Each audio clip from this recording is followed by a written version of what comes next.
तर आज आम्ही अशा ठिकाणी गेलो जिथे काळा मारुती. तर काय विषय सगळं काही सांगतो शेवटपर्यंत ब्लॉग. तर नमस्कार मंडळी, स्वागत आहे आजच्या आपल्या मिनी ब्लॉग मध्ये. तर आज सगळे मित्रासोबत निघालोच होता दर्शनसाठी. तर ते कुठं, तर आपल्या कन्नड पासून 6 किलोमीटर अंतर असलं डोनगाव येथेच काळा मारुती दर्शनसाठी निघालो. मग आम्हाला जायच्याच टायमाला डोनगावची कमांड लागली. मग त्याच पुढे गेल्यावर तुम्हाला नाही काही छानसं मंदिर दिसेल, तेच आपलं मारुतीचं मंदिर आहे. मग मंदिराकडे आल्यावरती सर्वात पहिले आपण मारुतीचं दर्शन केलं. मग मारुतीचं दर्शन झाल्यावरती मंदिरच्या बाजूला महाराजचा आश्रम होतो. मग तिकडे गेल्यावरती महाराज विचारलं की मारुती काळे काय. मग महाराजने असं काही सांगितलं मारुती बद्दल, तुम्ही ऐका.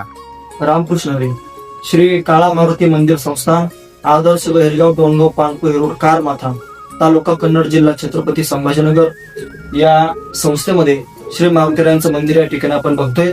हे मारुती काळे, तर या मारुतीरायांची पूजा तेल टाकून त्यांची पूजा केली जाते.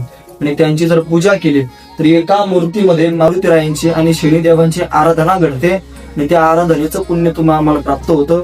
म्हणून दोन्ही देवतांची असणारी कंबाईन मूर्ती हे काळा मारुतीरायत आहे. म्हणून दर शनिवारी या मारुतीरायांचा अभिषेक होत असतो सकाळी 8 ते 9 या वेळेमध्ये. आणि परिसरातील अनेक भाविक अभिषेकाकरता उपस्थित राहतात. आपण हे उपस्थित राहावं.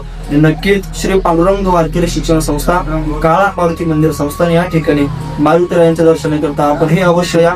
रामकृष्ण. तर तुम्हाला हा व्हिडिओ मनापासून आवडला असेल तर लाईक अँड फॉलो करून घ्या. आणि तुम्ही हा व्हिडिओ कुठून पाहता तेवढं कमेंट करायला विसरू नका. तुम्हाला भेटतो पुढच्या व्हिडिओमध्ये.